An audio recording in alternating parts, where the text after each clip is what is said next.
Vamos a dar comienzo a la presentación de este libro en el marco de la 34 Feria Internacional del Libro de Antropología e Historia. Pues el libro titulado Estudios del agua con enfoque de género, testimonios de conflictos urbanos, estructura de poder rural, liderazgo de mujeres y procesos de resistencia, bajo la coordinación de mi persona y de el colega Antonio Rodríguez Sánchez. Vamos a contar con los presentadores, muy amablemente están interesados pues en presentar esta obra y siguiendo con el programa vamos a contar con la presencia del doctor Arturo Ramos Bueno, quien sustituye a la doctora Lourdes Romero Navarrete, quien amablemente nos hizo llegar su presentación. Entonces, por cuestiones de salud, le fue imposible estar ahora en esta presentación.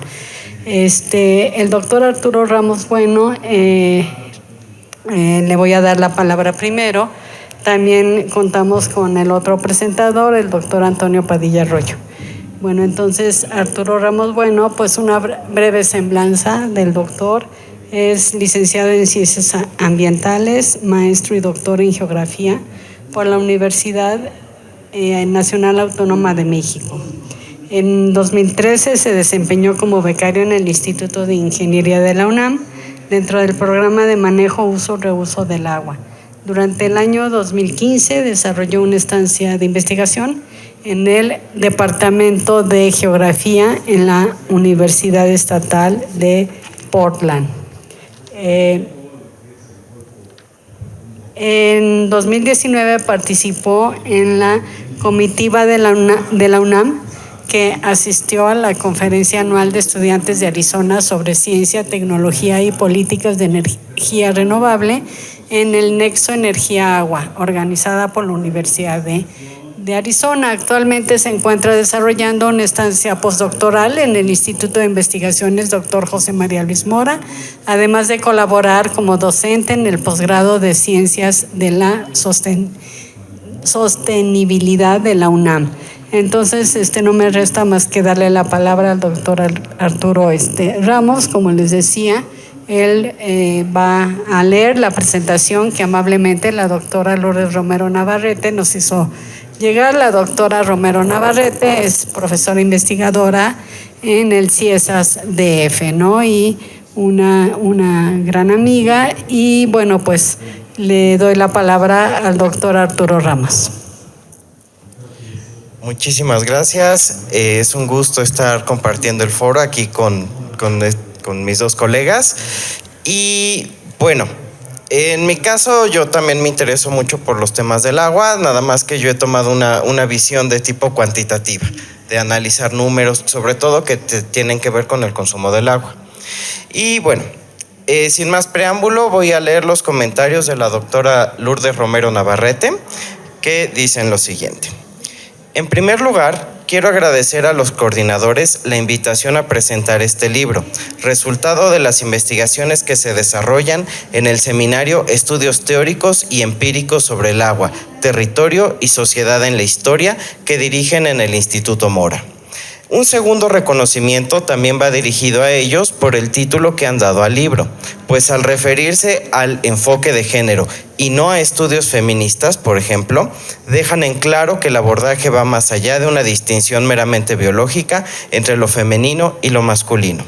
Como muestran los 6 capítulos que integran la obra, la participación de quienes intervienen en hacer que se logre acceder a un bien como el agua y que con ésta se satisfagan necesidades, ya sea de índole vital o económica, entre otras, es más complejo que una diferencia corporal. Se trata, en cambio, de una relación social que conlleva relaciones de poder, rasgos culturales y condiciones ambientales, cuya especificidad deriva de los específicos contextos socioculturales, geográficos e históricos en los que se produce esta relación. La obra se compone de 2 secciones. La primera se denomina Participación de la mujer en los conflictos socioambientales, disputas por el agua y el territorio frente a los megaproyectos. La segunda, relaciones de género en la gestión comunitaria y social del agua ante la escasez del agua y conservación del medio ambiente. La integran 6 colaboraciones en las que se distingue una estructura consistente, un encuadre teórico, metodológico centrado básicamente en investigación cualitativa, un desarrollo basado en un riguroso corpus datológico y bibliográfico, así como la inclusión de material gráfico, destacadamente mapas, algunos de ellos de gran calidad. La primera colaboración es de Radamés Villagómez Recendis, que lleva por título Agua, Territorio e Identidad, el liderazgo de las mujeres en los Altos de Morelos, México y Cayambe, Ecuador. Se trata de un estudio comparativo analizado a partir de la ecología política feminista, con base en la cual se reconoce el papel que han venido desarrollando las mujeres en la resolución de los conflictos socioambientales y en la toma de decisiones que, afirma el autor, modelan e informan la política ambiental.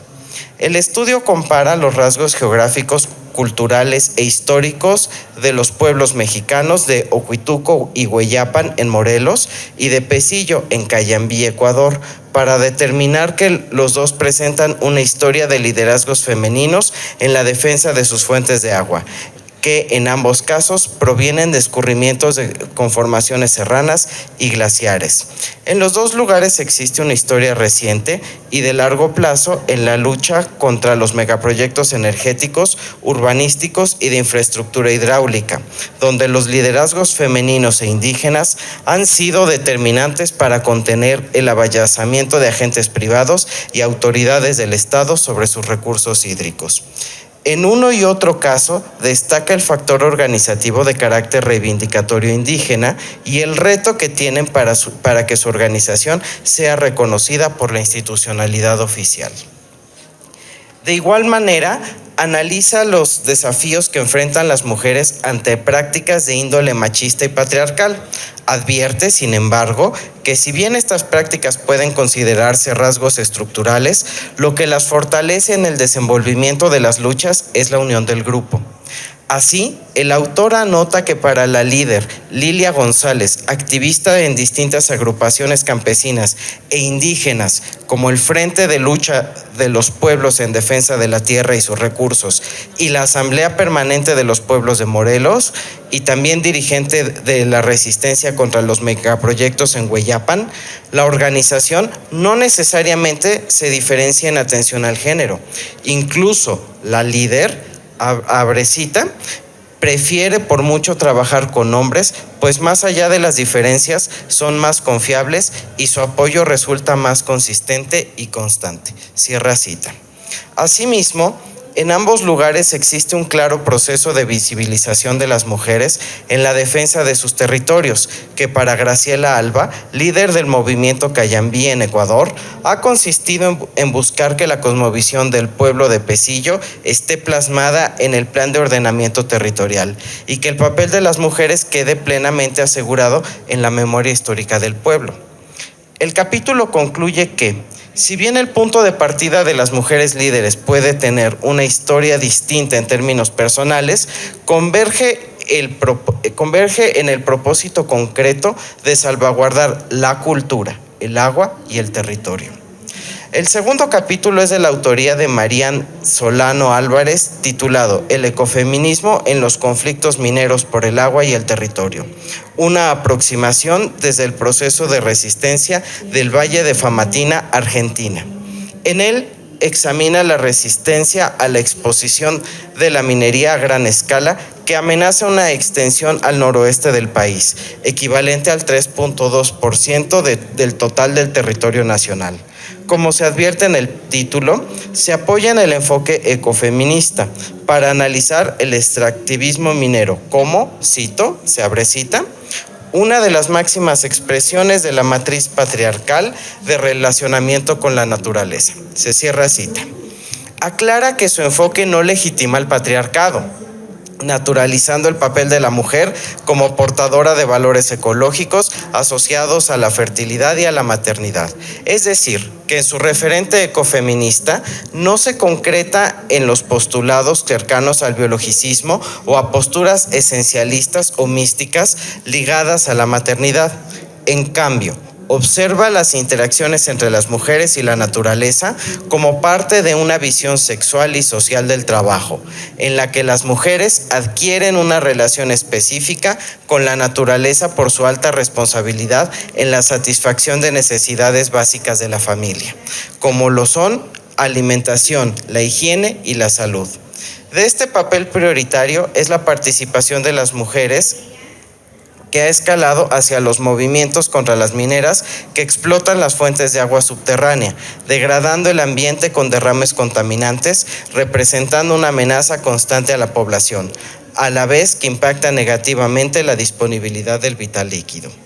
Específicamente, las luchas en Famatina se orientan a la defensa de las fuentes superficiales provenientes de las nevadas, los deshielos y las lluvias, mismas que constituyen la base para llevar a cabo la agricultura tradicional y que también se ven impactadas por la actividad minera.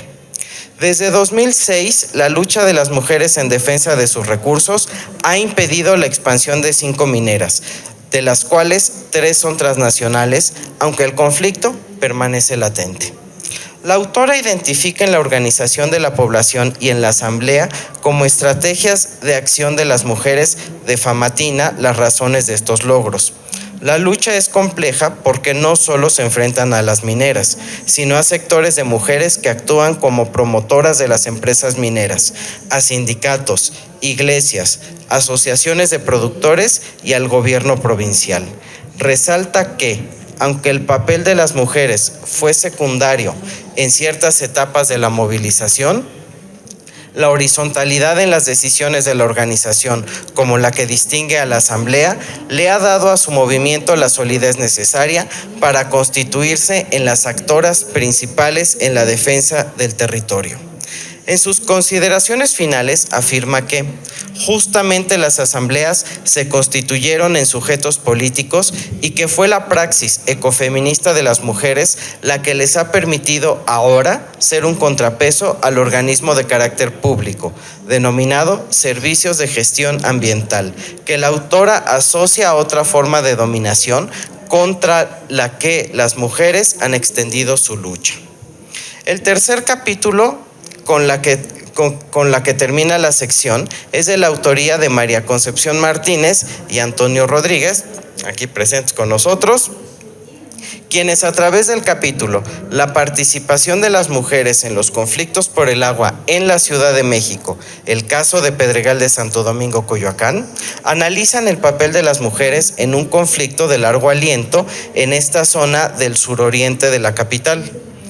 Parten de la consideración de que, cito, se abre cita, tanto para hombres como para mujeres existen representaciones, accesos, usos, derechos, actividades laborales y procesos de toma de decisiones diferenciados, lo que genera, entre otras cosas, inclusiones y exclusiones. Se cierra la cita.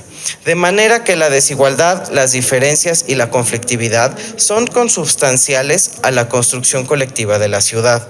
Para mostrarlo, los autores hacen un recorrido histórico de la colonia en la que se logra encuadrar una práctica política de ocupación irregular que caracterizó el crecimiento no solo en la Ciudad de México, sino en todo el país. Narran cómo en la memoria de sus entrevistados está la noche del 4 de septiembre de 1971, como la fecha en que los predios de Santo Domingo fueron invadidos por familias enteras, llegando a establecerse alrededor de 10,000 familias en tan solo 3 días, convirtiéndose en la invasión urbana más grande de Latinoamérica. Al igual que en los capítulos anteriores, se pone énfasis en el papel de la organización popular, en este caso a través de colectivos como la Escuelita Emiliano Zapata y el Frente Popular Independiente, originado en la Escuela de Arquitectura en 1974. Estas organizaciones se tornaron en interlocutores de las instituciones creadas específicamente para regular la tenencia de la tierra y la introducción de servicios urbanos, entre ellas el Instituto Nacional de Desarrollo de la Comunidad, INDECO, de 1972, y el Fideicomiso de Interés Social para el Desarrollo Urbano de la Ciudad de México. Ambas dieron como resultado la regularización de la mayor parte de los predios hacia 1981. Al mismo tiempo, la organización comunitaria pugnó por el abasto de agua a través de la red pública, así como por la electrificación, el transporte y la creación de escuelas. Estas organizaciones populares se fueron transformando. Tal es el caso de la Escuelita, que pasó a constituirse en la Unión de Colonos de Santo Domingo en 1977 y en el Centro de Artes y Oficios, formas organizativas que les permitieron acceder a recursos financieros tanto públicos como privados. La estructura reciente es la Asamblea General de Pueblos, Barrios, Colonias y Pedregales de Coyoacán. Este colectivo protagoniza la actual estrategia de organización vecinal para gestionar el servicio público de agua, en la que las mujeres desempeñan un papel decisivo, teniendo como principal amenaza el desarrollo inmobiliario Quiero Casa. Este es un complejo habitacional de 35,000 metros cuadrados, 377 departamentos y 683 cajones de estacionamiento que inició su construcción en 2015. Su emplazamiento se dio sobre un manto de aguas someras proveniente del volcán Xitle y del Ajusco Bajo. La inmobiliaria empezó a extraer grandes volúmenes de agua, conduciéndolas a la red del drenaje, es decir, para tirarlas sin que autoridad alguna lo impidiera. Las mujeres adquirieron un papel protagónico en esta lucha y que no solo tuvo que dirigirse contra la empresa Quiero Casa, sino contra la descomunal corrupción de las autoridades delegacionales y del Distrito Federal. Las respuestas de estas instancias ha sido el acoso, la elevación de tarifas en los servicios, entre otros. Como revela María de los Ángeles, estas acciones se dan porque, cito, saben que no podemos pagar y buscan obligarnos a vender nuestras tierras y que desalojemos la zona, pero no lo van a lograr. Se cierra cita.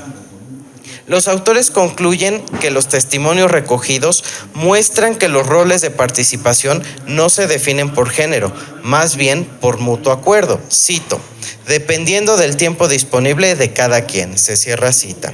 Y, en efecto, son las mujeres por estar al frente de los espacios domésticos las que encabezan buena parte de las acciones vecinales que hasta ahora han tenido éxitos decisivos y alentadores. La segunda sección, dedicada a analizar el papel del género en la cuestión comunitaria del agua y conservación del ambiente, inicia con el capítulo de Adriana Sandoval Moreno, titulado Gestión comunitaria del agua de manantial y la construcción de relaciones de género en la cuenca alta del río Duero, en Michoacán, donde se localiza la región conocida por la Cañada de los 11 Pueblos, habitadas mayoritariamente por población purépecha.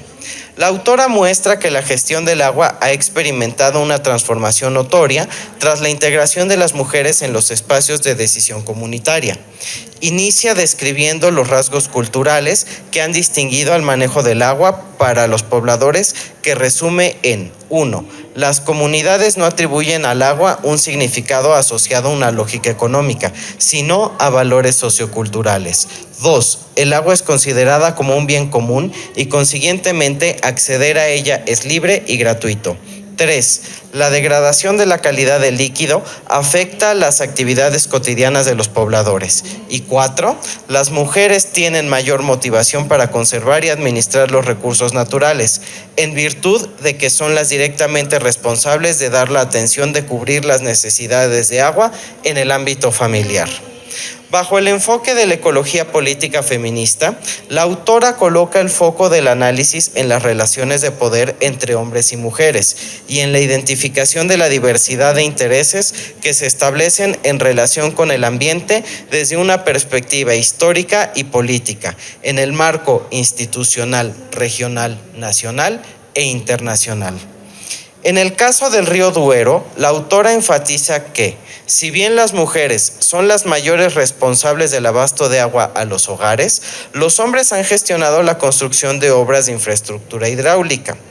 Este desempeño de roles ha venido experimentando una serie de transformaciones a la par que los problemas de escasez, contaminación, desaparición de manantiales y privatización del agua. Ahora, las mujeres han ido adquiriendo mayor participación en los comités de agua potable, pasando de un papel secundario en estas estructuras a ocupar cargos como la presidencia y la tesorería en dichos comités. Además de este cambio en la participación de las mujeres en el comité, la autora analiza el papel en otra de las experiencias de organización comunitaria en la región. Se trata del programa de capacitación del monitoreo ambiental de agua, manantiales y ríos, impulsado entre 2019 y 2020 por la Unidad Académica de Estudios Regionales de la UNAM, en la que participaron hombres y mujeres, y donde señala la autora que, cito, las perspectivas de participación de las mujeres y de los hombres son complementarias. Se cierra cita. Esto le lleva a concluir que los propósitos de manejo adecuado y colectivo del agua y el derecho a la misma se cumplirían en la comunidad, dados los mecanismos de corresponsabilidad que se dan en la toma de decisiones. Sin embargo, también se debe tomar en cuenta que las manifiestas diferencias de género que se dan en función de la condición étnica de las mujeres, de la relación con su pareja, de la residencia rural o urbana y de la relación entre los participantes en el programa de capacitación. Es decir, prevalecen los aspectos culturales, sociales, económicos y ambientales en la organización comunitaria que deben ser tomados en cuenta en los proyectos que busquen incentivar la equidad de género.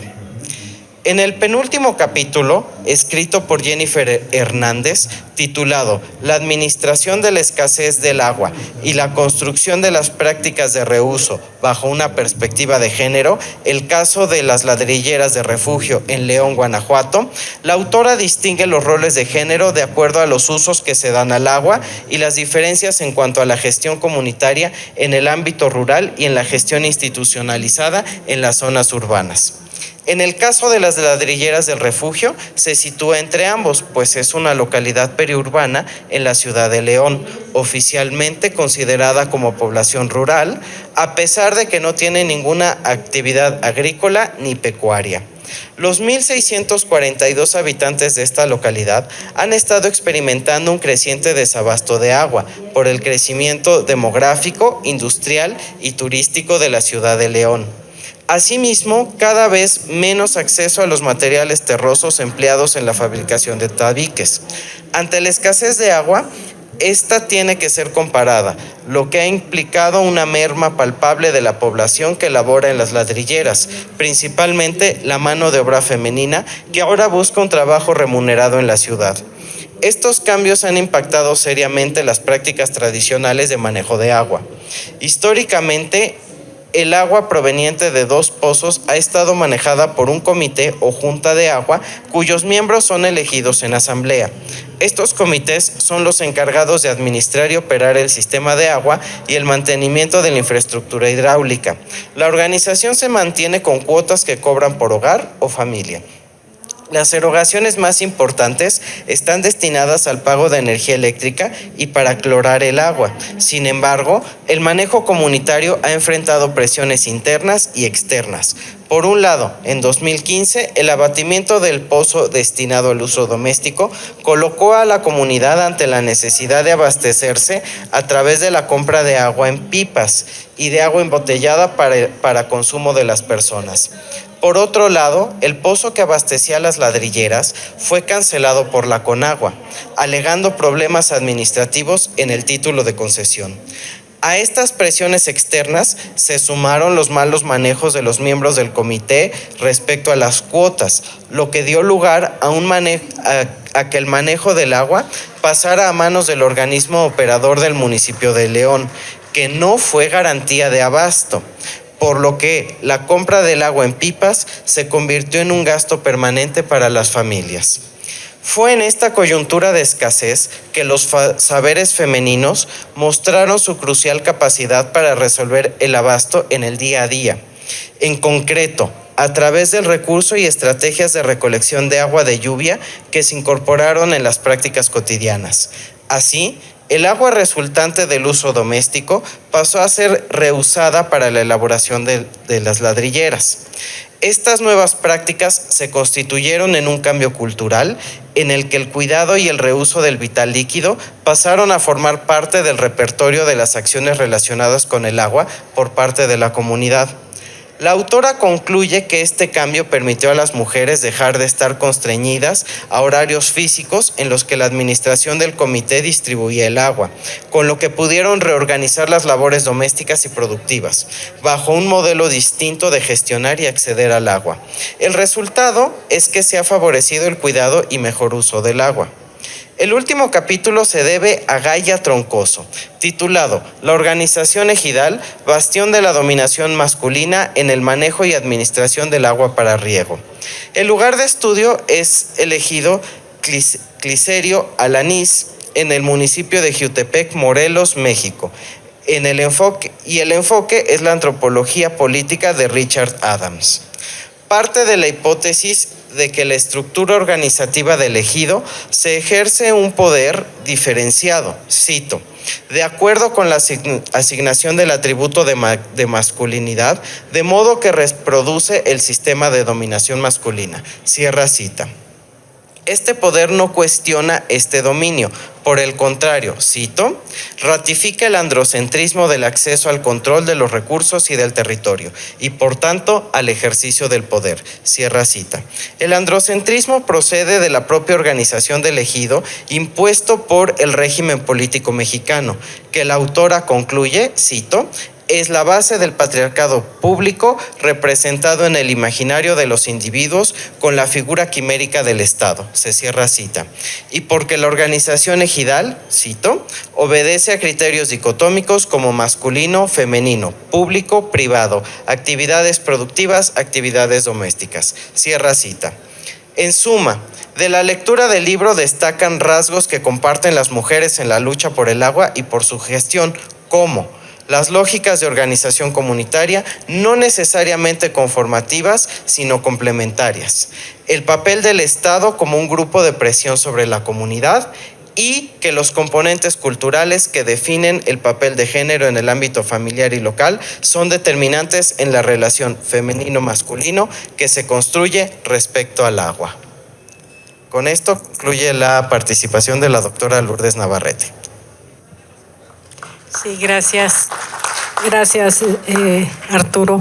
Bueno, ahora le doy la palabra al doctor Antonio Padilla Arroyo. Él es profesor investigador de la Universidad Autónoma del Estado de Morelos, miembro del Sistema Nacional de Investigadores. Entre sus líneas de investigación, más bien se inscriben en proyectos y en grupos y en redes de investigación nacionales e internacionales de México, Brasil, Argentina, Chile, España y Colombia. Es especialista en el campo de los estudios históricos, culturales y educativos, en particular de la historia social, historia de la educación e historia cultural en los siglos XIX y 20. Bueno, entonces le doy la palabra al doctor Antonio Padilla. Muchas gracias. Agradezco la gentil invitación que me extendió la doctora María Concepción Martínez Omaña a fin de dirigirme a ustedes con unas palabras y reflexiones. Lo hago no desde un especialista en los temas que contienen los estudios, sino desde un lector que se interesa por intentar comprender una cuestión que a todos y a todas nos interesan y que nos preocupan, o que deberían de serlo, a saber, el asunto de la disponibilidad, la provisión y el acceso y los usos del vital líquido como lo es el agua. No para desarrollar grandes proyectos sobre el uso de este tipo, sino para garantizar la reproducción de la vida misma. La obra colectiva que coordinan Martínez Omaña y Antonio Rodríguez Sánchez se compone de 6 sexos que se agrupan en 2 grandes temáticas: participación de la mujer en los conflictos medioambientales, disputas por el agua y el territorio frente a los megaproyectos mineros e inmobiliarios, y 2, relaciones de género en la gestión comunitaria y social del agua ante la escasez y conservación del medio ambiente. Cada uno de estos, a su vez, se conforma de 3 contribuciones, es decir, hay un equilibrio en la composición de las temáticas. Unas y otras examinan dimensiones y problemáticas específicas bajo el paraguas de los nombres de los apartados que orientan la lectura de los escritos. A propósito del tema general de la obra, este dato es un indicador de la cada vez mayor presencia y contribución de las mujeres a la labor de conocer y reconocer espacios y tiempos que fueron forjándose y que hasta hace unas décadas no eran del interés de la academia. Si bien las actoras han estado presentes en múltiples formas en las protestas individuales o colectivas, en movimientos sociales cada vez más visibles y antisistémicos, sobre todo en aquellos que estaban claramente orientados a la defensa de la vida, la comunalidad y el bien común. ¿Acaso por eso no es casual ni tampoco extraño que de la lectura del texto en su conjunto, más allá de lo que podría constituir un acto anecdótico, es el número de las autoras? De los 5 escritos, 5 son hechura y armazón de mujeres. Esto es, en cada caso, hay un examen profundo acerca de la importancia que han alcanzado las luchas de las mujeres, la organización y los liderazgos que se han forjado en torno a 3 recursos sociales y ambientales: agua, territorio y recursos ambientales del mundo urbano y del mundo rural.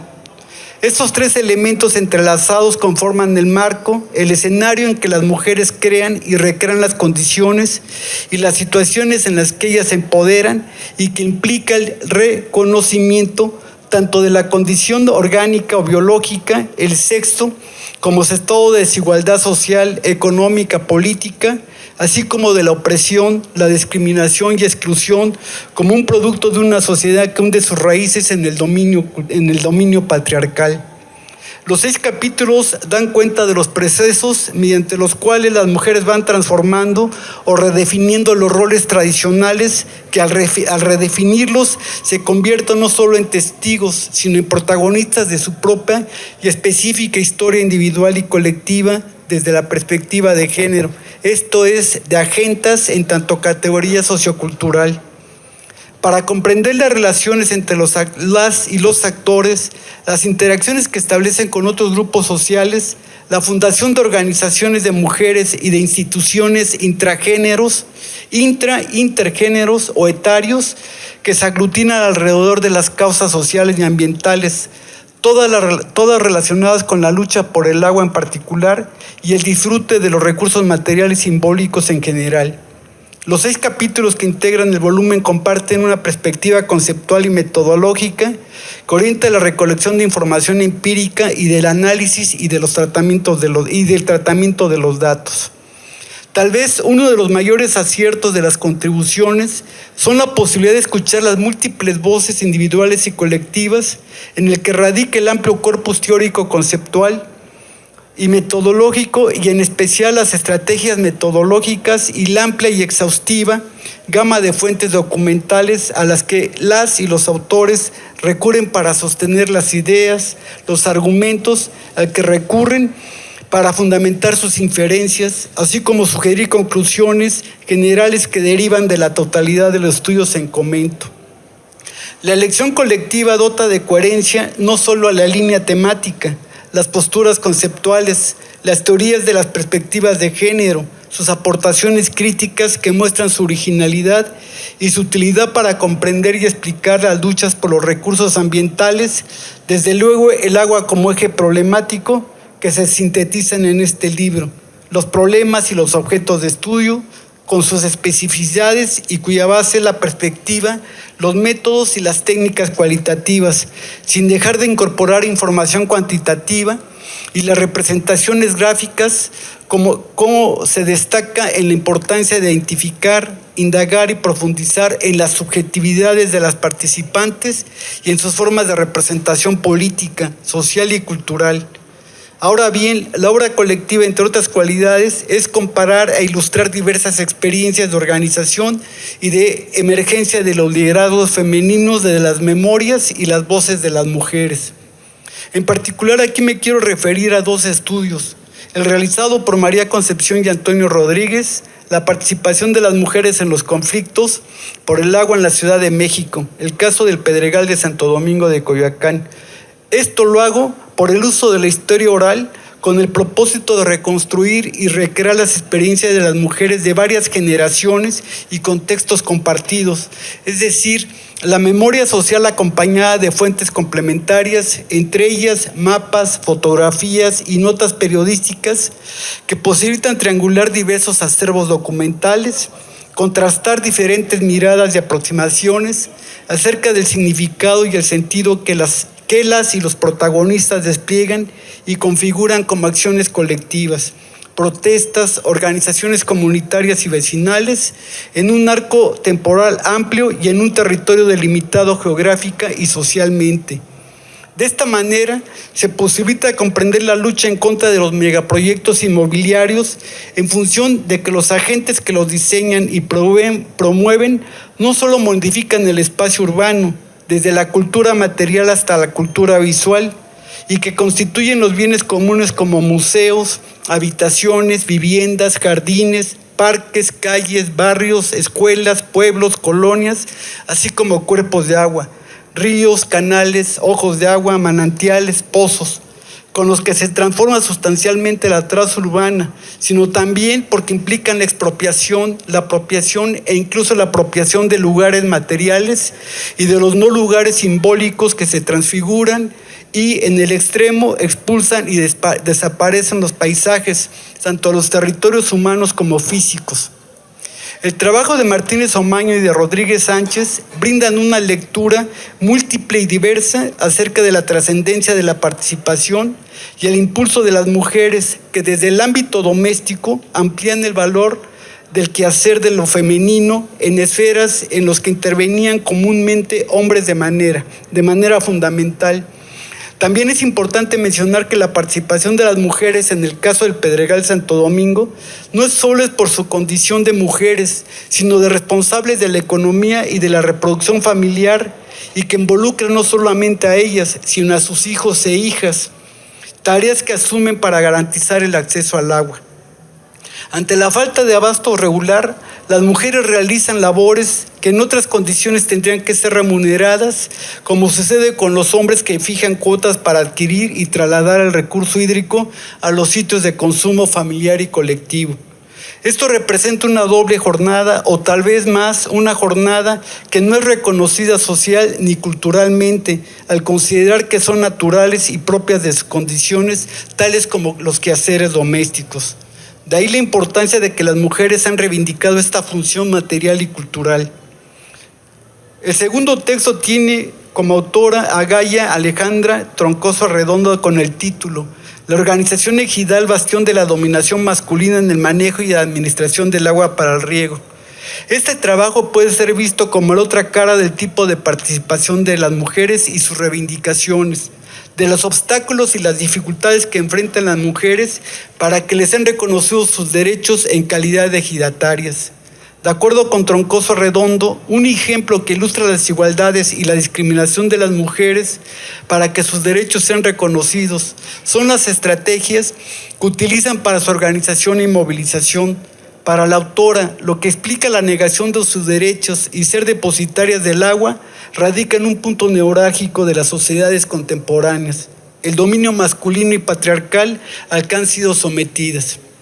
Sin duda, la obra colectiva que hoy se presenta es una contribución muy importante para reconocer el papel de las mujeres en los combates por los bienes materiales y simbólicos comunes que conforman sus modos de vida, tanto en el mundo rural y el mundo urbano, que a su vez configuran y comparten el mismo mundo social.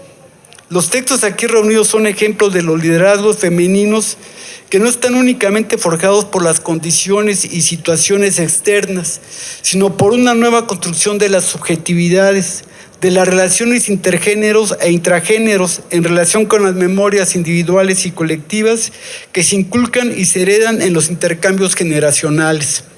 Es decir, los escritos contribuyen a enriquecer nuestro conocimiento, el rescate y la revaloración de culturas arraigadas en las concepciones y las prácticas de grupos sociales subalternos que, como queda ilustrado en estos textos, ya no lo son tanto. En ese sentido, la reivindicación de las subjetividades de las mujeres es algo fundamental. No me queda más que invitar a adquirir y leer esta obra labrada con la inteligencia y el rigor y con el placer que provoca una nueva mirada sobre el pasado, el presente y el futuro de las nuevas y viejas generaciones de estudiosas y estudiosos, así como de los movimientos sociales en torno a la vida misma. Muchas gracias. Gracias.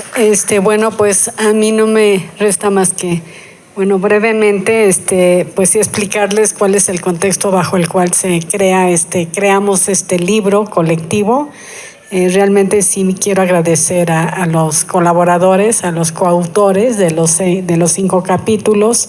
Y bueno, pues es importante mencionar que este trabajo es producto de un seminario interinstitucional que tenemos en el Instituto Mora titulado Estudios Teóricos y Empíricos sobre la relación agua, territorio y sociedad en la historia. Y bueno, para nosotros nos da mucho gusto llegar a este evento y presentarlo ante sociedad este libro, y bueno, pues los invitamos a adquirirlo. No sé si habrá alguna pregunta, algún comentario que quisieran hacernos ya para ir concluyendo. Si no hay más, bueno, yo nada más terminaría con una idea que adopto de Roger Flick y bajo el cual se enmarca este tipo de trabajos, ¿no? Situamos este tipo de obra en las recientes tendencias de las investigaciones cualitativas que sientan sus raíces en el uso de la metodología cualitativa. Por una parte, la vuelta a lo oral, que se manifiesta en la realización de estudios empíricos en ciencias sociales, en particular en las narraciones, el lenguaje y la comunicación. La vuelta a lo particular, que se manifiesta en la formulación de teorías y en la realización de estudios empíricos para tratar nuevamente problemas específicos, concretos, que se producen en tipos específicos de situaciones. La vuelta a lo local, que encuentra su expresión en el estudio de los sistemas de conocimiento, las prácticas y las experiencias, de nuevo en el contexto de las tradiciones y maneras de vivir locales. Y la vuelta al oportuno, manifestada en la necesidad de poner los problemas que deben estudiarse y las soluciones que se desarrollarán en su contexto temporal o histórico, y de describirlos en este contexto y explicarlos a partir de él. Bueno, pues no me resta más que invitarlos a adquirirla y a visitar el stand del Instituto Mora, que está aquí más adelante. Y bueno, pues muchas gracias por su participación y asistencia.